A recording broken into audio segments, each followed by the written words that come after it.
Madame, Monsieur, bonsoir et bienvenue.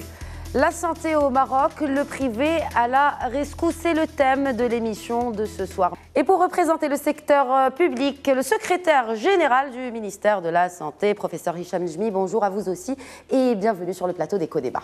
Bonjour et merci pour l'invitation. Et ma première question vous est destinée, professeur Njmi. Alors, les tensions avec les médecins, soient-ils du privé ou du public, sont-elles apaisées aujourd'hui ?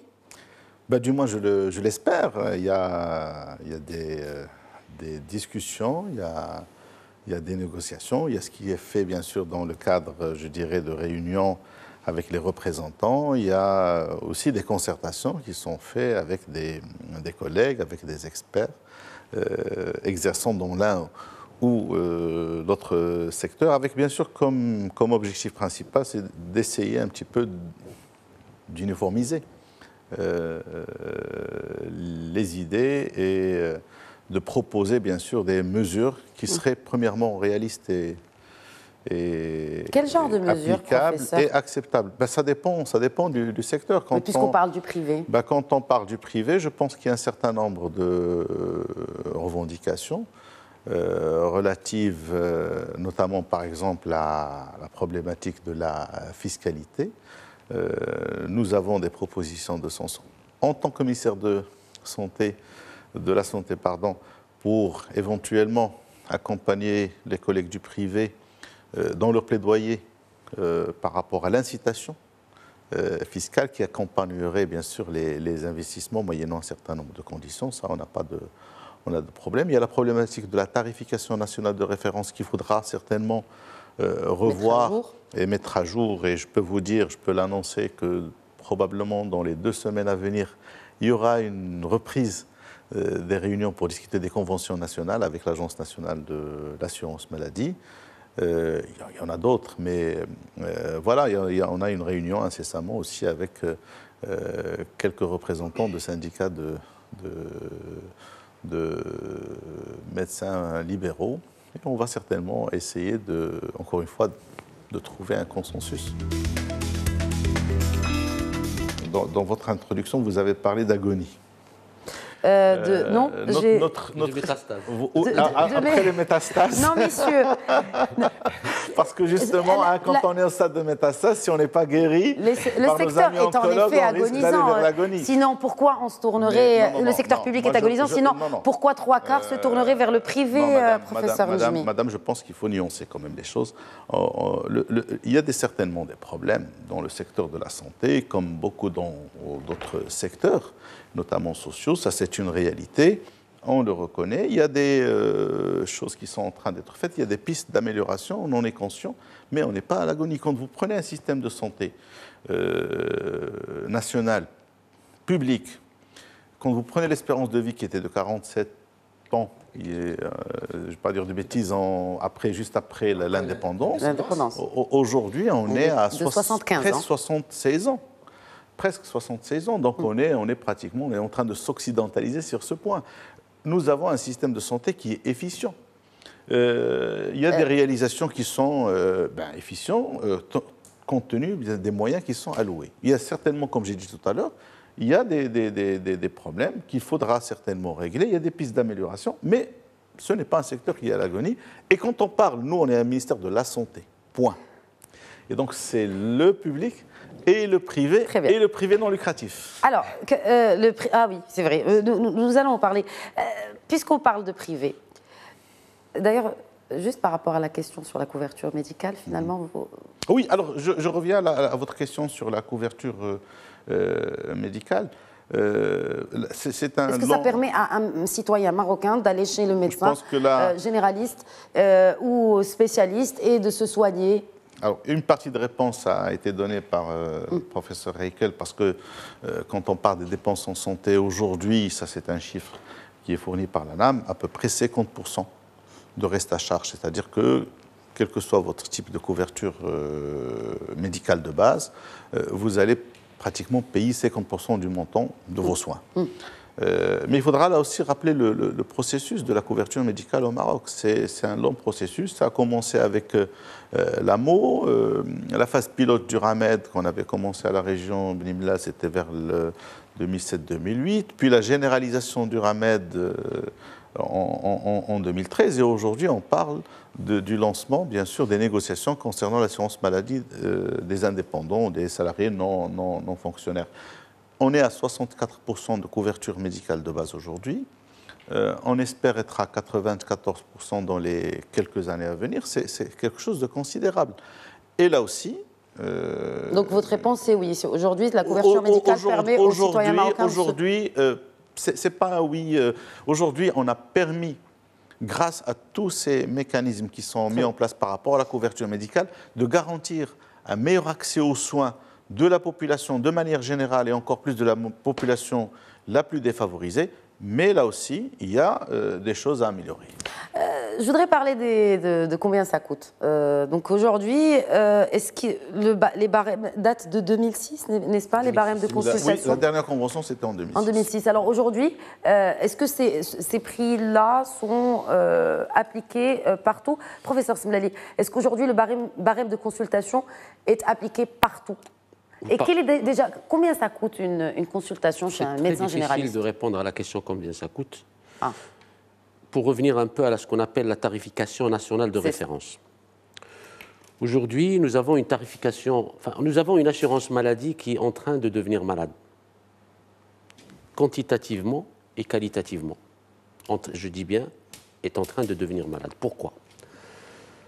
D'abord, qualitativement, aujourd'hui, en 2006, quand l'assurance maladie a été mise en place, on a mis en place ce qu'on appelle un panier de soins, c'est-à-dire une série d'actes qui allaient être pris en charge, adaptés au contexte d'il y a 11 ans, et qui étaient à l'époque suffisants.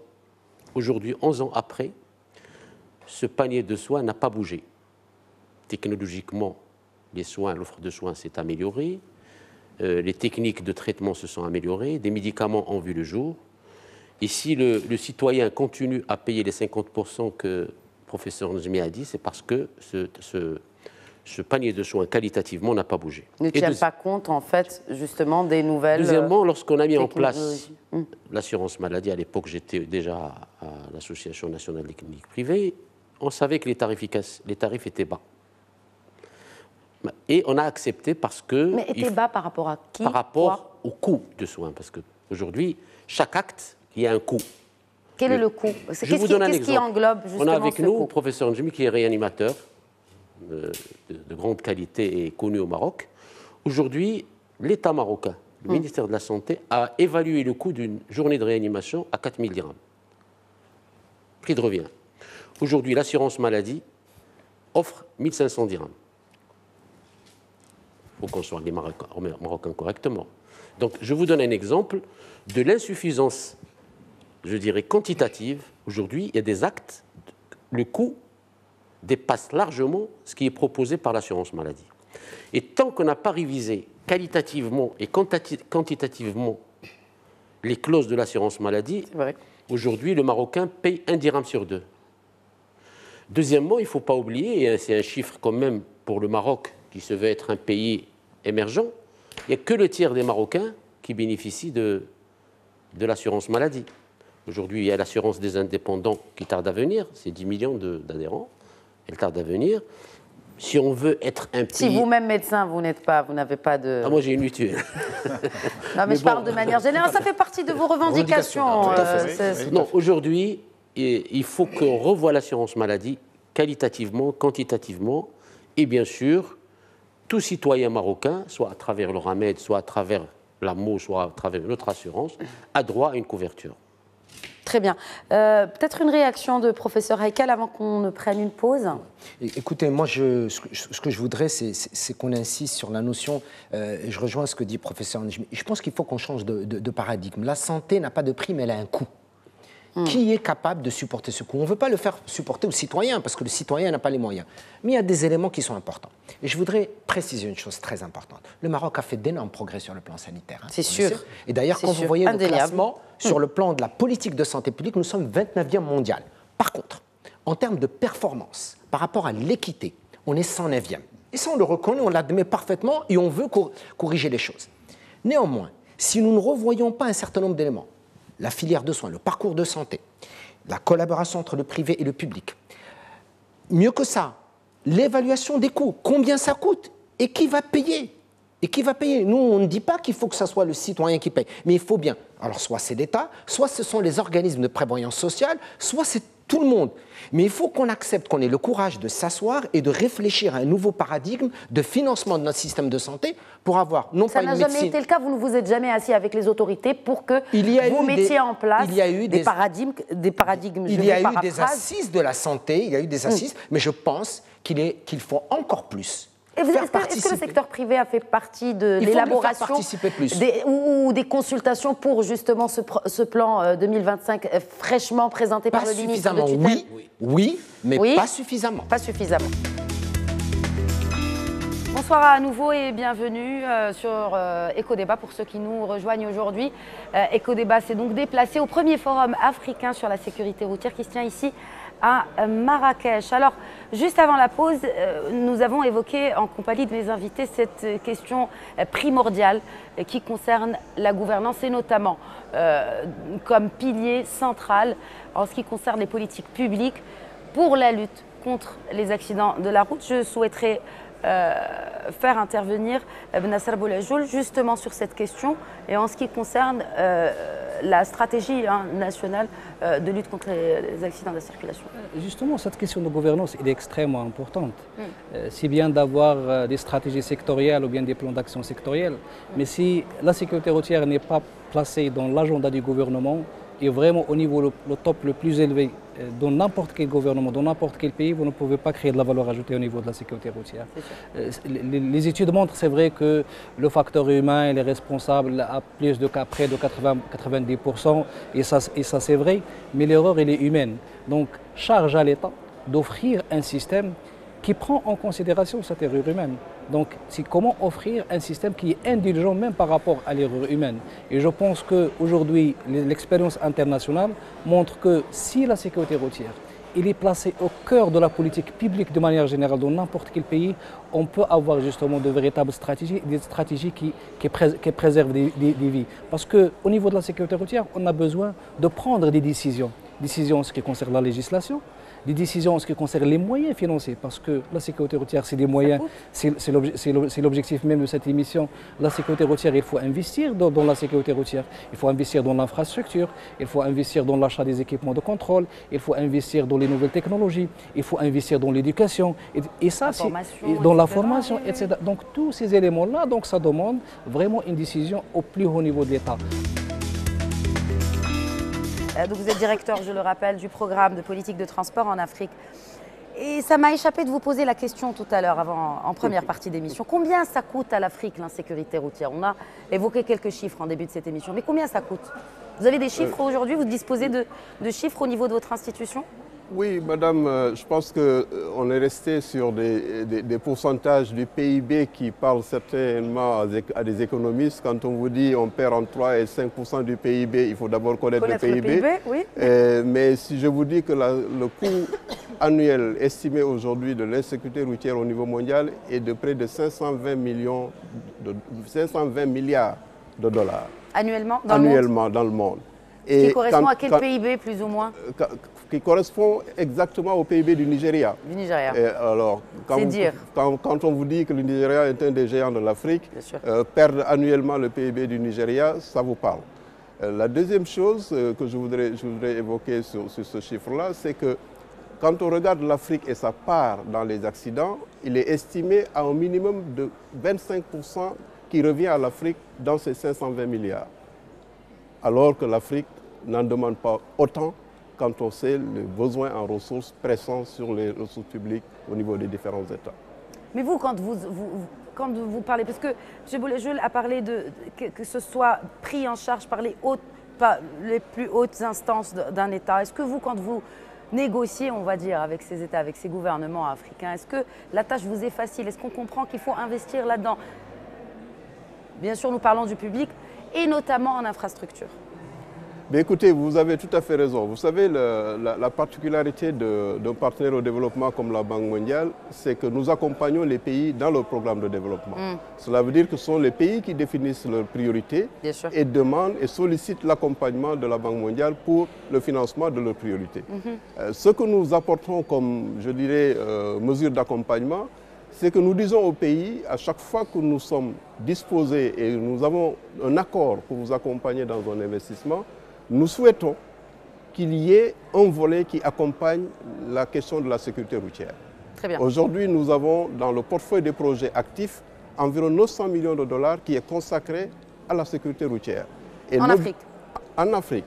Et l'objectif que nous avons avec un nouveau plan de référence qu'on a évalué qui s'appelle le plan cadre de lutte, d'amélioration des dispositions environnementales et sociales, c'est un plan qui ambitionne, dans les 5 prochaines années, d'investir environ 2 à 2,5 milliards de dollars dans le domaine de la sécurité routière à travers les projets que nous utilisons, nous finançons pour accompagner les différents pays. C'est vous dire qu'au niveau Banque mondiale, la question de la sécurité routière est prise de façon assez sérieuse et nous travaillons étroitement avec les États pour qu'elle soit inscrite au titre de chacun des projets de transport que nous finançons.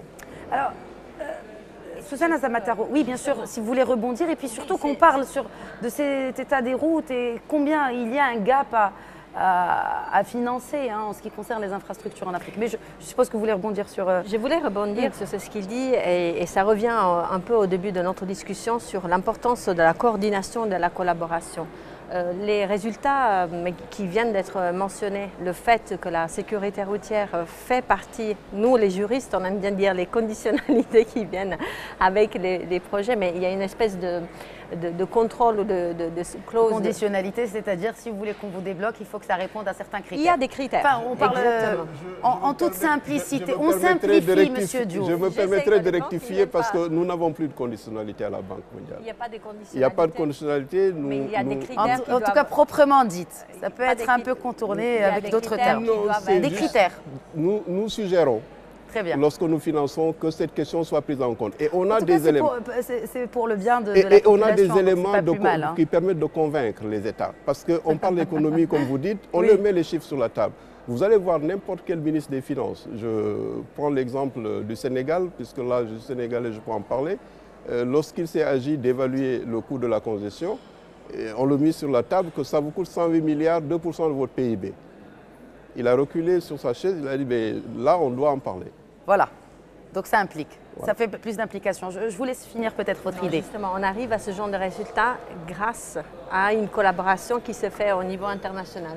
J'ai l'honneur et la chance d'être la chairperson, la présidente du groupe de travail infrastructure dans le cadre de la UNRSC, le groupe de la collaboration des Nations Unies sur la sécurité routière.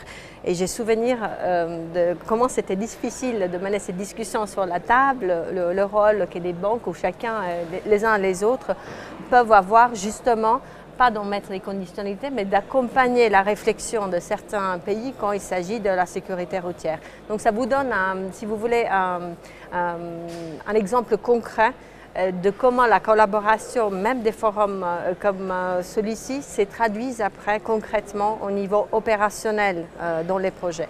Aujourd'hui, on fait on conduit une autre bataille, un nouveau morceau de travail au niveau international, c'est justement de définir, mis à part les targets, mais aussi des indicateurs pour accompagner justement les pays dans cette... Mais si vous manquez de données, vous le disiez tout à l'heure, est-ce que c'est facile d'établir ces indicateurs? Déjà, il faudrait savoir qu'est-ce qu'on cherche. Voilà. On cherche moins de morts sur les routes déjà, détrompez-moi. On est dans la phase de définir, ça c'est les priorités, ça c'est les targets qu'on s'est fixés, comment on mesure. Donc on a décidé quels sont les indicateurs sur la base desquels on va mesurer. La troisième étape, ça sera commencer vraiment à collecter, ou renforcer encore les efforts pour qu'on puisse collecter ces données correctement. Très bien. Quand on passe au secteur d'infrastructure, un des résultats concrets au niveau opérationnel sur les terrains, et je parle des chantiers, c'est que quand il y a un projet de route qui coûte maintenant des millions, il y a plusieurs États qui demandent maintenant un audit obligatoire, au moins à la phase du design, donc de la conception du projet. Oui. Nous, au niveau international, on suggère de le faire au moins 2 fois, au niveau de la conception et 1 année après l'ouverture de la route. Parce qu'un autre mythe qu'on a dans notre secteur de l'infrastructure, dont l'IRF, c'est le DNA de la fédération, ce n'est pas parce qu'on suit les manuels de construction ou tous les guides que le projet va forcément donner 100% de sécurité. Même au moment de la réalisation. De la réalisation 100%. Donc il faut rester toujours... un audit permanent. Avant, au moment et après. Très bien. Dans l'idéal, c'est à 3 stades. Un minimum, il faudra le faire. Voilà. C'est avec cette collaboration qu'on arrive du très haut du président, parce que pour revenir à la discussion de tout à l'heure sur la gouvernance. Sur la gouvernance, en France, c'est le cas typique qu'on peut mener sur la table. Une situation catastrophique au niveau des accidents de la route, c'est ce moment où le président lui-même a décidé que ça allait changer. Ils ont obtenu des résultats, le président Jacques Chirac, 2003.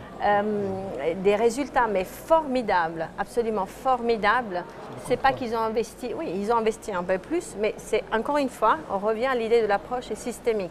Le président a décidé, tout le monde s'est coordonné. On a essayé avec l'aide du PNUD pour faire revenir des potentialités. Ce qu'il faudrait dire aux personnes qui nous regardent maintenant, c'est qu'il y a eu une transformation de l'économie aujourd'hui. L'économie, pendant longtemps, était basée sur le capital et le travail. Et aujourd'hui, elle n'est plus basée sur le capital et le travail, elle est basée exclusivement sur le capital humain et peut-être sur le capital, c'est-à-dire on est sur une économie de la connaissance. Et c'est pour ça que depuis tout à l'heure, on revient sur des ingénieurs bien formés, sur le digital, sur l'économie de la connaissance, sur des gens qui peuvent travailler en étant au Maroc et travailler pour des entreprises à l'étranger et avoir du revenu. Le salarié de demain, d'ici 5 ou 10 ans, n'aura pas un revenu, mais plusieurs petits morceaux de revenus. On va travailler par mission. Je prends le cas, par exemple, de l'aéroport de Casablanca, Mohamed V. Quand j'étais jeune, il était vide, ou il était plein l'été, mais vide l'hiver. Aujourd'hui, il y a du mouvement tous les jours. Et ce n'est pas des gens qui partent en vacances, c'est des gens qui partent travailler ou qui arrivent pour travailler. C'est ça les transformations qu'on est en train de vivre et sur lesquelles les ministères, la gouvernance marocaine doit être très vigilante. Si on n'arrive pas à réformer sérieusement notre politique d'éducation et de formation professionnelle pour l'indexer sur l'économie de la connaissance, je pense que tout le travail qui a été fait, Youssef l'a répété, sur les infrastructures, on a passé 15 ans à faire des infrastructures. Infrastructures routières, infrastructures ferroviaires, infrastructures portuaires. Aujourd'hui, notre avenir, c'est l'infrastructure humaine. C'est-à-dire qu'il faut travailler sur le capital humain. Il faut savoir que c'est le vrai défi pour le Maroc, tout en gardant ce qu'on appelle l'économie de la transformation, c'est-à-dire les usines, les petites PME, l'agriculture, ça, il faut le garder. Mais en parallèle, il faut aller vers l'économie digitale parce qu'elle est aussi importante. Alors, est-ce que c'est un... Bon, il nous reste 4 minutes pour clore cette discussion, messieurs. Je voudrais faire un tour de table pour les recommandations de tout un chacun en ce qui concerne le retour de ces cerveaux, de par, bien naturellement, l'expérience de chacun dans son domaine. Je commence avec Youssef Charabi. Moi, je pense qu'on est quand même dans une situation très paradoxale aujourd'hui, où on se retrouve à voir des talents marocains qui s'expatrient, qui quittent une économie à forte croissance, avec beaucoup de projets et des secteurs très dynamiques, et qui vont dans des économies qui sont globalement en crise, en récession. Et lorsque vous rencontrez des cadres français qui viennent travailler au Maroc, ils vous disent c'est le bonheur, puisqu'on a des problématiques qui n'ont plus rien à voir. On gère de la croissance, on gère des questions de stratégie de conquête de marché, alors que lorsque j'étais chez moi en France, j'étais juste en train de gérer des coupes dans les budgets, de la récession, dans l'automobile, dans beaucoup de secteurs de l'industrie, etc. Et je pense qu'on ne se rend pas suffisamment compte de la chance qu'on a d'être aujourd'hui, avec une conjoncture économique internationale aussi compliquée, dans un pays où, bien entendu, on n'aura pas fini de relever toutes les lacunes et les manquements graves qu'on a dans différents domaines, mais ce qui est certain, c'est qu'on a des secteurs qui sont très dynamiques. Et aujourd'hui, c'est juste une évidence qu'il faut profiter de ce dynamisme dans ces secteurs-là, à la fois pour y faire carrière, pour entreprendre et pour redonner en fait une énergie positive à tous ces jeunes en expliquant qu'on a beaucoup de chance d'être là où on est aujourd'hui au Maroc dans certains secteurs d'activité. Et qu'il y a une évolution. Mehdi Yousfi. Moi, je vais reprendre ce qu'a dit Mehdi tout à l'heure. Je pense que considérer, enfin, on parle de citoyenneté en fait, de manière générale. Je pense que c'est pas uniquement un cerveau qui souhaite s'expatrier, quitter ou partir. C'est d'abord un citoyen qui s'y retrouve plus. Et je pense que la priorité absolue, c'est de remettre le citoyen au centre du jeu, en le considérant comme un citoyen, donc comme un client de service public performant. Alors on n'a peut-être pas les moyens de cette ambition-là, mais ça reste quand même la priorité. Moi, j'insisterai sur deux leviers. Il y a aujourd'hui le levier régalien. Aujourd'hui, il y a l'entrepreneuriat qui est très peu soutenu, mais il y a une affaire de délai de paiement, mais il y a également une affaire de financement. Aujourd'hui, qui finance? On prête qu'aux riches, aujourd'hui, concrètement. Ça veut dire quoi? Enfin, très peu de gens ont une notion de ce qu'est un business plan, de ce qu'est une promesse de développement. On prête sur caution, sur hypothèque de pierre ou de foncier. Donc, oui. Voilà, enfin, là, je pense que c'est des sujets concrets qui ne sont pas du tout adressés aujourd'hui. Donc, il y a cette question-là. Et puis après, il y a à l'entreprise aussi de faire son travail. Aujourd'hui, beaucoup d'entreprises processées ont fait un gros travail d'infrastructure. Donc aujourd'hui, les choses sont plutôt processées et fonctionnent. Mais après, il y a ce qu'on appelle la storyline, c'est-à-dire l'histoire qu'on est capable de raconter à un collaborateur, sortir du seul effet d'annonce, puisqu'il y a des énormes effets d'annonce, et de tenir les promesses qui sont engagées. Donc travailler sur la carrière et le bien-être des collaborateurs, c'est quelque chose d'éminemment important. Ce n'est pas une affaire de rémunération. Un autre Mehdi Benslem sur le plateau. Moi, je pense qu'on a une opportunité aujourd'hui au Maroc économique. Depuis 10 ans, c'est un pays qui m'a beaucoup donné et qui va continuer à me donner parce que je vois les opportunités qui s'ouvrent à moi. Je pense qu'on a de très bons employeurs, de très bons collaborateurs. Je pense que le vrai problème, c'est un peu plus haut, c'est au niveau de la gouvernance. Il y a une incompréhension du monde dans lequel on est déjà. On est dans un monde de l'industrie cognitive, des économies de la connaissance. Et on a des gens aujourd'hui qui savent dans quel monde ils sont. Les jeunes sont très très intelligents. Aujourd'hui, avec l'accès à YouTube et à Google, on peut apprendre tout ce qu'on veut. On peut apprendre à coder, on peut apprendre à parler en anglais. Moi, je connais beaucoup de gens qui viennent de régions très reculées et qui parlent arabe et anglais. Oui. Et qui parlent anglais très très bien parce qu'ils ont appris sur YouTube. Sur YouTube, sans l'école. Sans l'école, c'est très bien. C'est une école. C'est YouTube. une volonté aussi. Voilà. Enfin, donc on a des gens qualifiés, on a des gens, d'excellents entrepreneurs aussi, qui arrivent à faire de belles histoires sans financement, Mais il faut que les gens qui sont payés pour régler tout ça travaillent.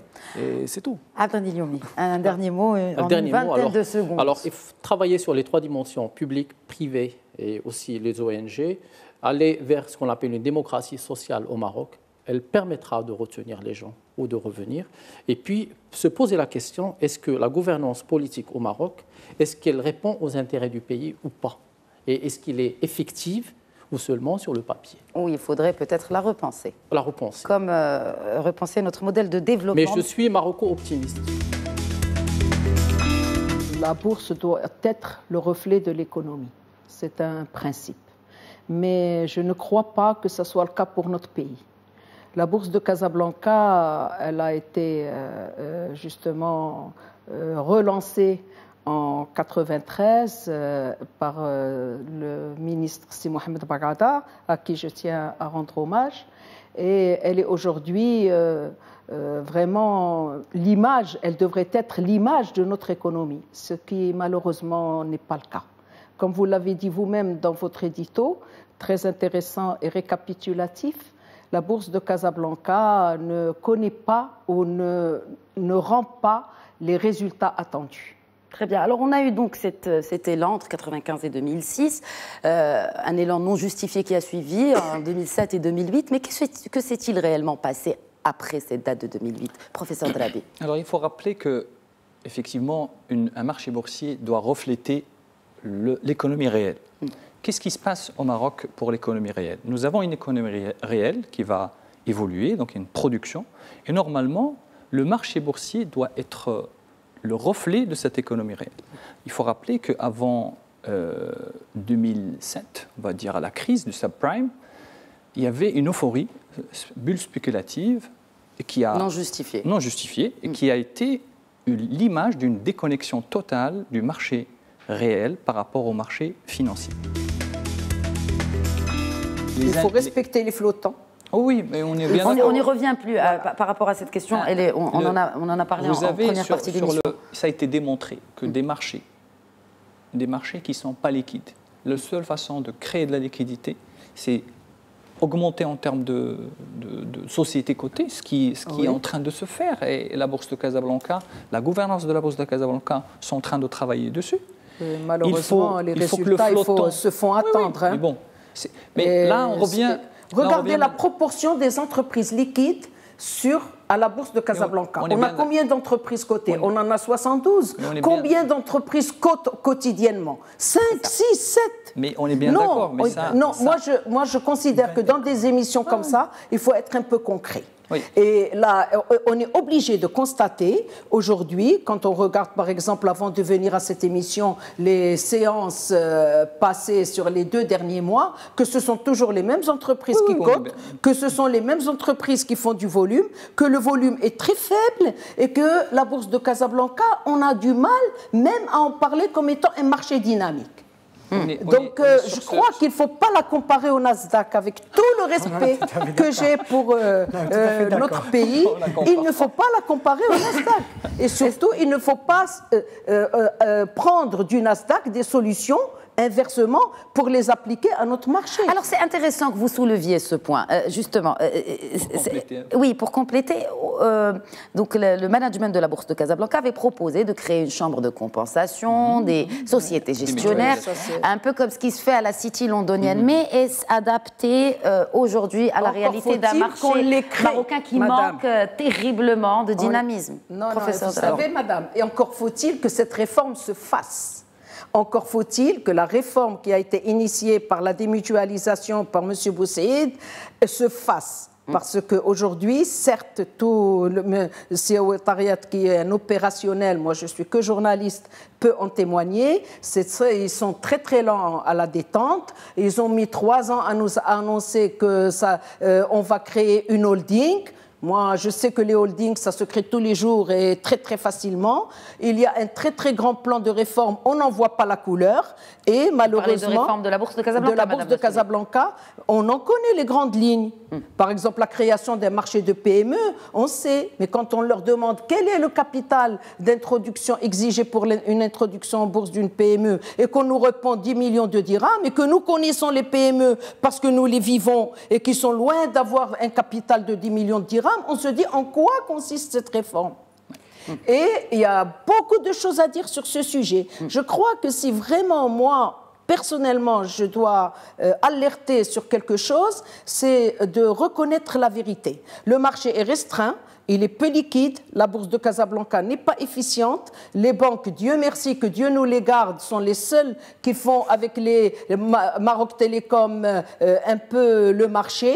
Les autres sociétés sont introduites de toutes les façons, la majorité sont introduites par cession de capital. Ça veut dire quoi? Ça veut dire qu'elles ont valorisé le portefeuille des actionnaires et la Bourse ne joue pas son rôle de financement de l'économie marocaine.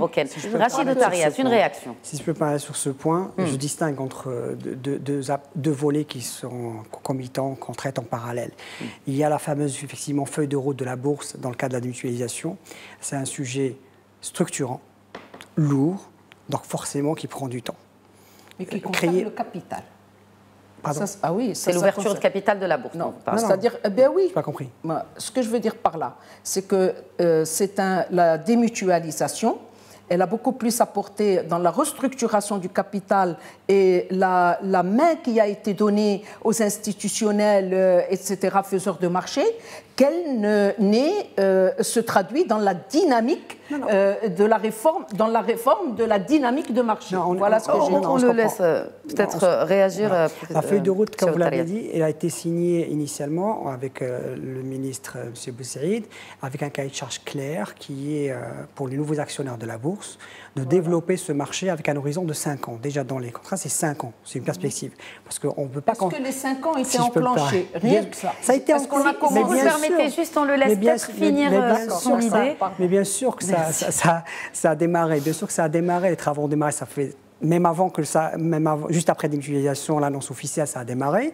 Je tiens juste à préciser, vous le savez certainement très bien, il y a un premier comité des marchés des capitaux qui est instauré dans la loi, qui est présidé par le ministre, qui a été tenu en mois de mars cette année. Cette réunion, elle regroupe toutes les parties prenantes du marché financier marocain et même un peu au-delà, élargi, présidé par M. le ministre lui-même. Et le premier comité qui a été le démarrage du premier comité, à l'ordre du jour, c'était la feuille de route de la Bourse de Casablanca. Et donc la validation de cette feuille de route. Ce qui a été, laissez-moi terminer s'il vous plaît. Ça a été validé, cette feuille de route. Cette feuille de route consiste en quoi? Vous l'avez dit, c'est une chambre de compensation. C'est un vrai projet, c'est lourd. C'est pas. Non, mais est-ce que. Qu'est-ce qu'on voit avec la liquidité et l'efficience du marché? Une chambre de compensation. Si vous permettez, ce que j'ai dit au début, avant d'entamer, mais je n'ai pas pu terminer mes propos, c'est deux sujets parallèles. Donc, c'est des aspects structurels. C'est structurel, c'est engageant, c'est du lourd, c'est en train d'être mis en place. Bien.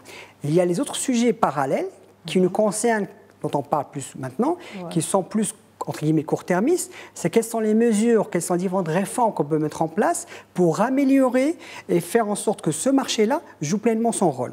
Qu'il soit lisible. Est-ce qu'on doit attendre que la première étape se fasse avant que cette deuxième... C'est Madame Dessouli qui pose les questions maintenant, c'est super. Très bien, Madame. Non, mais je vous en prie, c'est votre rôle aussi de journaliste.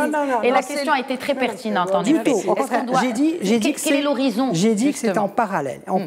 Ah, d'accord. Pour illustrer ça d'une manière beaucoup plus claire, la feuille de route a été validée par le ministre, par ce fameux comité des marchés de capitaux, et suit son... déclenché.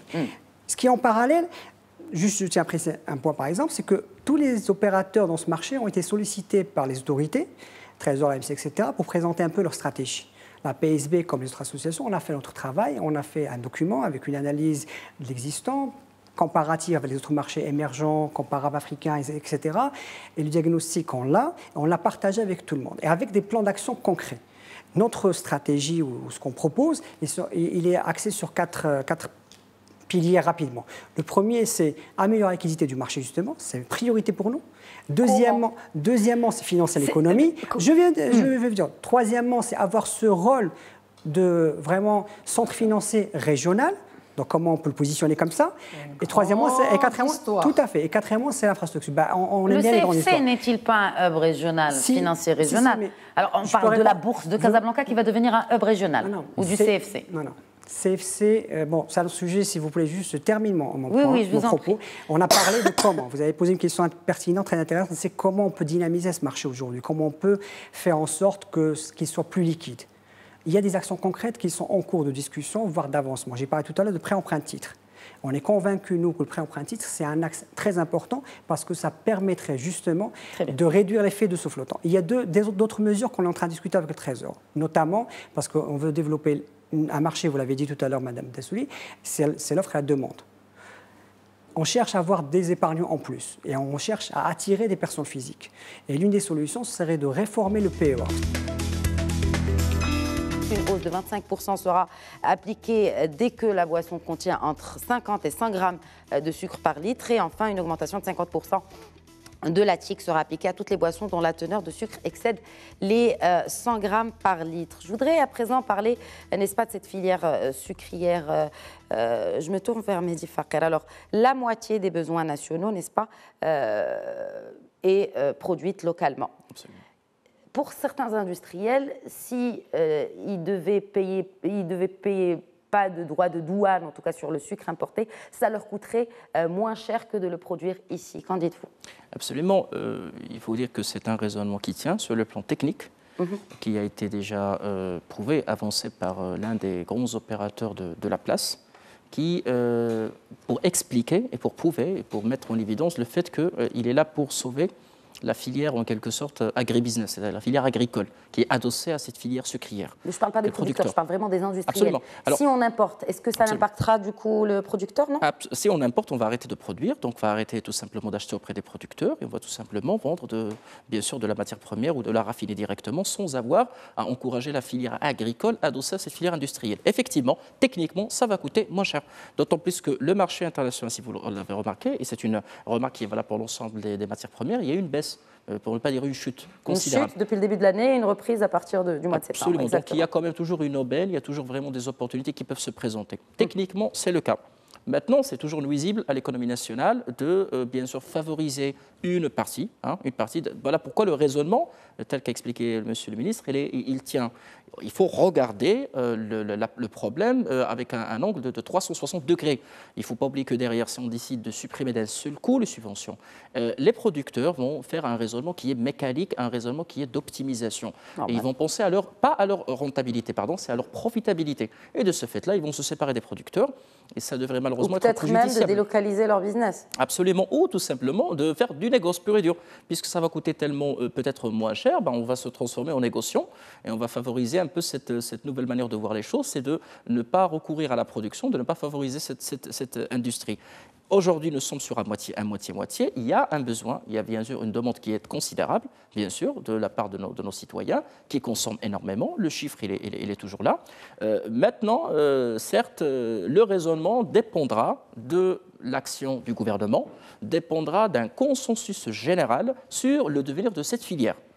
Certes, elle doit tout simplement chercher du profit, mais il ne faut pas oublier qu'elle gravite, autour de cette filière gravite tout un écosystème, il gravite des opérateurs ou peut-être des activités qui en dépendent.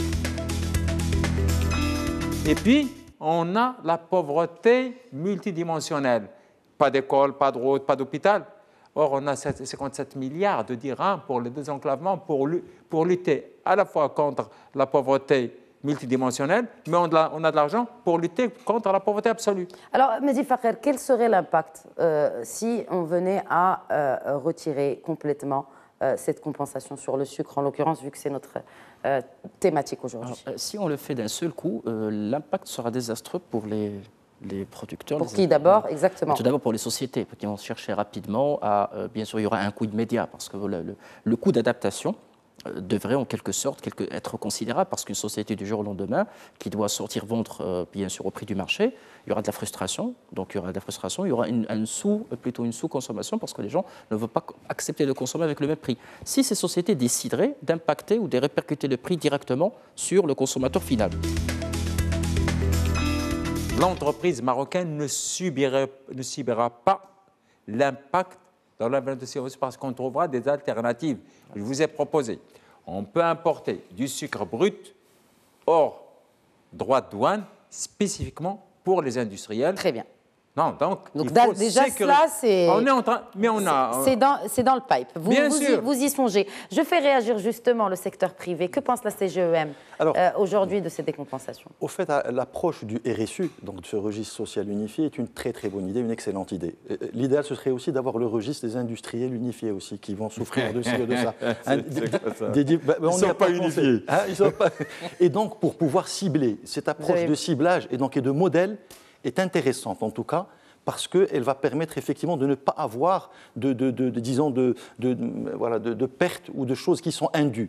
Et il faut savoir, moi j'ai eu la chance donc de recevoir et de voir Sil Halimi du HCP lors de la discussion du budget du HCP et on a parlé justement de ce registre. Mais il faut savoir que le HCP aujourd'hui, c'est vraiment une institution extraordinaire. Ils ont tout ce qu'il faut aujourd'hui par cette approche justement de que consomme ce ménage? Il nous a rassuré et assuré que tout ménage, aussi petit soit-il, dans tout village qu'il est, ils savent s'ils ont une maison, qui c'est qui va à l'école, qui c'est qui travaille. Donc a priori, pour parler de ces histoires de recoupement, même avec le déclaratif, M. le ministre parlait du déclaratif. Le déclaratif sera là pour compléter. Très bien. Mais dans l'absolu, on saura qui sont les vraiment très pauvres à cibler. Et comme a dit M. le ministre, c'est une approche peut-être de technique, de moyens et puis de financement. Eh bien, je le remercie et je le prends comme argent comptant. Les industriels et les emplois dans les secteurs qui risquent d'être touchés vont être... Il ne faut pas nous faire avec le gasoil, etc. Est-ce qu'on est assez associé? Oui, celles qui travaillent directement avec les migrants, oui. Malheureusement, pour faire une politique publique ou une stratégie, il faut tisser large. Parce que nous, en tant qu'ONG, quand nous recevons des enfants de migrants dont les parents sont partis et qu'ils ont abandonné leurs enfants, au début, nous étions livrés à nous-mêmes. Sincèrement. C'est-à-dire, et puis, il y a le problème de la langue. Quand un enfant arrive qui ne parle ni le marocain ni le français, comment allons-nous s'occuper Et puis, on n'a pas envie de faire de l'assistanat non plus. C'est pour ça qu'aujourd'hui... Parce que ce ne sont pas des réfugiés. Il faut juste rappeler qu'il y a cette nuance. Les réfugiés sont pris en charge par le HCR, mais pas les migrants. Mais même au niveau du HCR, quand il y a un réfugié, il n'y a pas de structure, parce que nous, on n'encourage pas des centres d'accueil. Nous, on ne veut pas non plus les ghettoiser, ni des camps. Aujourd'hui, le rôle de la société civile, c'est de travailler vers un retour vers la famille, de trouver ce lien, ne pas l'interrompre, parce qu'on ne peut pas abandonner comme ça un enfant et le livrer à lui-même. Aujourd'hui, c'est comment... Et la majorité des parents, peut-être qu'ils sont déjà passés de l'autre côté. Des fois, on est liés, on n'a pas les moyens humains pour pouvoir faire un suivi. Parce qu'aujourd'hui, comme a dit Sa Majesté dans tous ses discours, c'est très beau les études, c'est très beau ce qui se fait, mais il faut qu'on passe à l'action. L'enfant d'aujourd'hui qui est migrant, le temps qu'on comprenne, qu'on puisse travailler entre nous, que nos politiques publiques convergent et tout, il sera un jeune de 18 ans, qu'est-ce qu'on lui prépare? Et comment éviter peut-être le piège dans lequel sont tombés beaucoup de pays européens face à ce phénomène de la migration? Et justement, il ne faut pas les exclure. Il ne faut pas non plus que le Maroc joue le rôle du gendarme. C'est pour ça qu'il faut qu'on travaille en amont, en prévention. Et en prévention, vous avez parlé de précarité. La précarité, aujourd'hui, elle est mondiale. Même en Europe, il y a de la précarité. Naturellement. Maintenant, elle est un peu plus visible chez nous. Et il y a tellement de choses. Il faut qu'on crée de l'emploi. Et le Maroc l'a bien fait quand même. Tout à l'heure, j'ai entendu Diop parler de cette création d'emplois, que ce soit au niveau du bâtiment, que ce soit au niveau bancaire, que ce soit énorme. Mais non, c'est comment autonomiser ces familles pour qu'elles ne pensent pas à migrer. Parce que c'est triste quand on quitte son pays, sa culture, sa maison, sa famille. Et c'est plus douloureux quand on doit passer de l'autre côté et sont ses enfants. Et c'est là, en tant qu'ONG et en tant qu'association qui accueille des enfants, où je lance un appel. Est-ce que le Maroc aujourd'hui sous-traite pour l'Union européenne cette question migratoire? Non, elle ne la sous-traite pas. Le Maroc est souverain. Nous avons toujours... Il y a des centaines, il y a un peu plus de 100 millions d'euros qui ont été débloqués en faveur du Maroc pour la gestion justement des flux migratoires. Est-ce qu'aujourd'hui nous ne jouons pas le rôle de sous-traitant? Moi, je n'ai pas vent par rapport à ces sommes. J'en ai entendu parler, mais je crois que c'est... Diop, vous en avez entendu parler, certainement. Il y a de l'argent qui est donné pour aider à gérer ces flux migratoires, mais on ne peut pas dire que le Maroc joue son rôle de sous-traitant. Le Maroc a une vraie politique destinée à gérer ces flux migratoires. Le Maroc, s'il jouait le rôle de sous-traitant, il n'aurait pas régularisé, il aurait lui aussi refoulé, ou en tout cas mis des barrières énormes aux frontières, et on sait que ce n'est pas le cas. Et aussi, c'est important de le dire, pour la première fois, on a eu, avec ce grand sommet, ce pacte, un agenda de la migration fait par les Africains pour gérer la migration africaine. Auparavant, on était sur des agendas qui étaient dictés par des... Puisque vous parlez d'agenda, comment transformer cette orientation de concept d'émigration en un concept de gagnant-gagnant? On parle de ces pays africains. Justement, gagnant-gagnant, c'est de vraiment mettre en place une politique dynamique d'intégration, de gestion migratoire. Aujourd'hui, on a eu les régularisations. Les régularisations ont permis à ces jeunes d'intégrer les centres d'appel. Si ce n'était pas la régularisation qui leur avait donné la carte de séjour, beaucoup d'entre eux n'auraient pas intégré les centres d'appel. Nous, on a beaucoup de Sénégalais qui étaient en situation, qui pouvaient travailler, mais qui n'avaient pas la possibilité parce qu'ils n'avaient pas cette carte de séjour. Et grâce à la carte de séjour, ils ont eu un emploi, ils ont pu intégrer les centres d'appel et par la suite renouveler leur carte de séjour. Donc, c'est ce genre de politique. Et juste toujours pour aller dans le sens, mais pour parler des associations, aujourd'hui, la société civile travaille énormément pour l'intégration des migrants, l'assistance aux migrants, effectivement pour les enfants, votre association, Kirikou, il y a un certain nombre. Mais là où il y a beaucoup de choses à faire, c'est dans la sensibilisation des populations marocaines sur le fait qu'on n'est plus dans de la migration transitoire, on n'est plus dans du transit, on est dans de l'accueil, dans de l'intégration. Et ça, c'est extrêmement important. Et non seulement c'est important, mais en plus, il faut que les médias aussi, encore une fois, jouent un rôle. On vient de nous confier une étude très importante qu'on a menée pour un grand groupe mondial. Ce grand groupe mondial, dans le cadre de la politique africaine du Maroc, était en train de décider de où est-ce qu'elle allait mettre son hub africain, avec plusieurs pays. Quand elle a parlé, le groupe a parlé du Maroc à ses dirigeants, des pays d'Afrique subsaharienne, certains ont montré beaucoup de réticence. Pourquoi? Parce que pour eux, au Maroc, on accueillait les migrants étrangers comme les vidéos qu'ils ont vues en Libye ou dans d'autres pays. Il y a eu un amalgame et ils ont eu... des informations. Donc on a fait une étude, on a pris un panel, et on a pris un panel de 250 dirigeants originaires d'Afrique subsaharienne qui sont au Maroc. Donc juste pour dire qu'on parle beaucoup de migration, on oublie ces hauts cadres. Et finalement, c'est grâce à cette étude que les gens se sont dit finalement, effectivement... Bon, ils viennent ou pas finalement? Non, ils viennent. Okay, ils viennent super. et s'installent à Casa Filan City. Donc c'est pour dire qu'il y a un rôle important à jouer par les médias et il y a un rôle important à jouer pour la société civile pour sensibiliser sur l'intégration. C'est essentiel. Très importante. Un dernier mot, professeur Mrabeton, quelques secondes. Oui, d'accord. En recommandation. Pour rebondir, c'est pour ça qu'il y a eu la stratégie nationale d'immigration et d'asile pour les réfugiés et la nouvelle politique marocaine d'immigration. La recommandation aujourd'hui, c'est que d'abord, et ce n'est pas de moi, c'est un besoin qui a été exprimé par différents acteurs officiels, gouvernementaux, de tout ce que vous voulez, c'est qu'on a encore besoin de mieux connaître le phénomène. Et donc, il y a encore beaucoup de travail à faire sur le plan des données, statistiques et autres, toute information.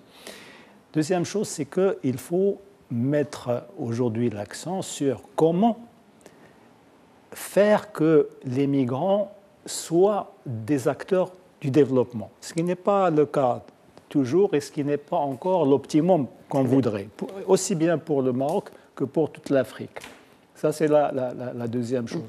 La troisième chose, on vient d'en parler, c'est c'est que tout le monde fasse des efforts sur lui-même d'abord, parce que des fois c'est dans la tête, pour comprendre que la migration, c'est une source de richesse et qu'on est complémentaires et qu'on ne doit rejeter l'autre sur aucune base, ni sociale, ni ethnique, ni de richesse, ni quoi que ce soit. Donc l'impact est là, que ce soit pour le moyen ou le long terme.